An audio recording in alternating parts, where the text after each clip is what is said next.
Hello friends and students, today हम लोग Wheatstone bridge principal study करने जा रहे हैं। तो पहले तो हमें ये प्रिंसिपल का पता हो और फिर देन इस प्रिंसिपल को समझकर इनका प्रूफ जानेंगे।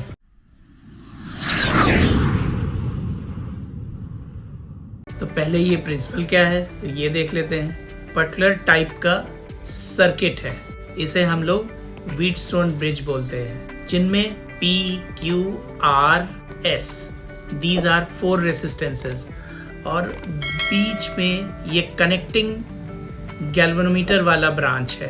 If P upon Q is equal to R upon S हो तो VBD, that means potential difference between B and D will be 0, that is galvanometer shows no deflection, यानी कि IG will be 0।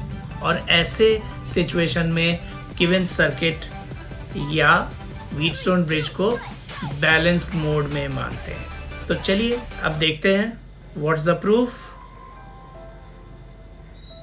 फर्स्टली ये ABDA close loop पे Kirchhoff's law apply करनी है, that is Kirchhoff's loop rule, और जिसे हम लोग KVL के नाम से भी जानते हैं। KVL अगर हम लोग अप्लाई करें जैसा कि हमने ये एरो दिखा रखा है, दैट मीन्स हम लोग सर्किट को ट्रैवर्स कर रहे हैं क्लॉकवाइज। ऐसे आपकी मर्जी, आप किसी भी तरीके से ट्रैवर्स कर सकते हो। तो I1P plus IG into G, फिर minus I minus I1 into R, क्योंकि निगेटिव क्यों, बिकॉज अब करंट के डायरेक्शन के ऑपोजिट में हम लोग गए, और that is equal to 0 because in the given circuit there is no EMF। इस तरीके से first equation is formed. Then considering loop CBDC, ये वाली लूप में भी कोई भी बैटरी नहीं है, यानी EMF नहीं है, तो अगेन RHS वुड बी 0।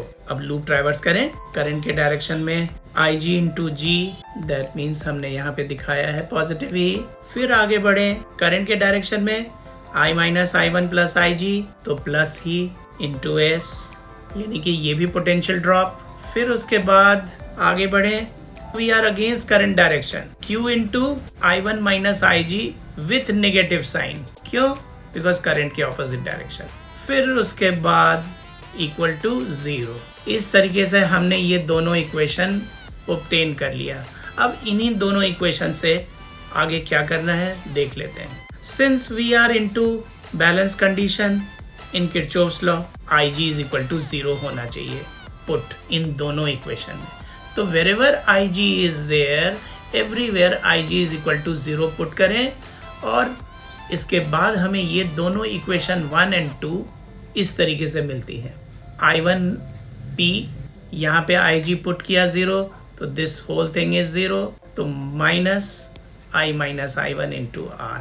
फिर रीअरेंज करके I1P is equal to I minus I1 into R। Hence equation 1 converts into equation number 3। Similarly equation 2 converts into equation number 4। वो कैसे होता है, ये इस इक्वेशन नंबर 2 में wherever IG is coming here, here and here, इन तीनों जगह IG is equal to 0 put करते ही हमें ये इक्वेशन मिला, और फिर उसके बाद रीअरेंज करते ही I1Q is equal to I minus I1 into S। So इस तरीके से इक्वेशन नंबर 3 एंड 4 को जब आप डिवाइड करते हो तो P upon Q is equal to R by S. Hence, Wheatstone Bridge principle is proved. Good luck. See you in next video. Bye. Take care.